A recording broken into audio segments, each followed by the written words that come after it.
Ya, oke, kembali lagi di Apa Kabar Indonesia Pagi. Sebelum ke Mas Boyamin, lanjut lagi Bang Hensa tadi. Hasil indeks optimisme milenial. Nah, generasi muda.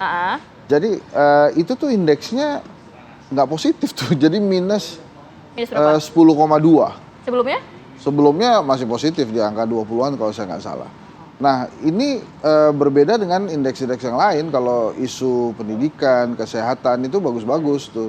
Tapi giliran politik dan hukum itu terjun bebas ke 10,2. Artinya anak muda nggak percaya begitu pada politik dan hukum? Mereka tidak optimis mungkin ya. Nah ini mungkin bahasa statistiknya agak beda tuh. Apakah minus itu disebut tidak optimis atau tidak positif atau memang pesimis gitu ya. Nah itu banyak hal. Tapi yang jelas memang ada kekhawatiran dari generasi muda terhadap kondisi politik dan hukum gitu ya. Kasus-kasus yang ada di kepolisian misalnya walaupun satu persatu sudah coba diperbaiki oleh Pak Listio, tapi tetap saya membekas case-nya Pak Sambo, Pak Teddy Minahasa misalnya ya. Kemudian tentunya ada beberapa hal lain yang masyarakat juga mengikuti isu itu. Misalnya tadi kita bahas kan Undang-Undang Ciptaker yang disuruh perbaiki malah terbit Perpu.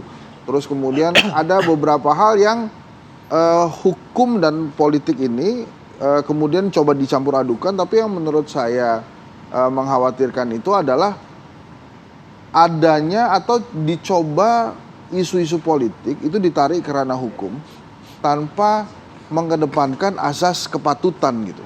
Nah kepatutan ini kan bukan produk manusia nih, kepatutan ini aslinya kan dari akal dan hati gitu. Dan setiap pemimpin harusnya punya itu.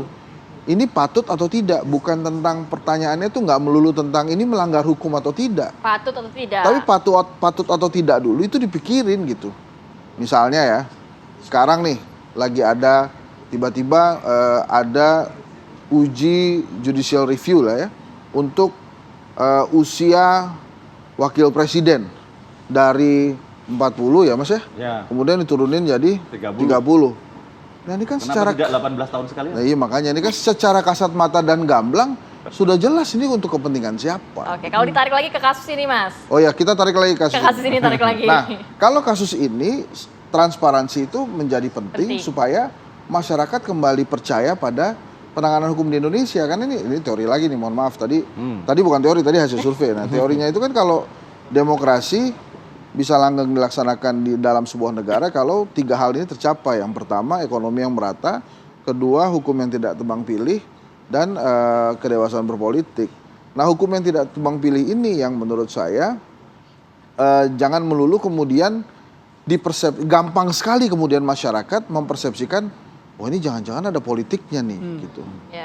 Dan itu wajar-wajar saja. Kenapa masyarakat berpikir itu? Karena ada jurisprudensinya. Jadi ada cerita-cerita lainnya yang kemudian masyarakat menarik persepsi bahwa wah ini pasti ada kaitannya dengan politik nih. Pasti karena misalnya kan yang persepsi yang berkembang nih pasti gara-gara menterinya dari Nasdem nih, pasti gara-gara Nasdem mencalonkan Anies nih, pasti karena ini, pasti karena itu. Seakan-akan tidak murni hukum begitu iya, nah persepsi ini yang menurut saya harus diluruskan dan salah satu caranya yang paling pas itu adalah disegerakan saja prosesnya dan ditransparankan gitu sehingga tidak ada guncingan-guncingan yang sebetulnya bukan hanya merugikan masyarakat secara luas, secara khusus kita ini juga bayangin aja kita ngomongin uang 8T atau misalnya bahasanya Pak Bunyamin lebih kecil ya tadi 1,5 T yang saya aja belum pernah lihat tuh kayak apa tuh uangnya 1.500 miliar ya.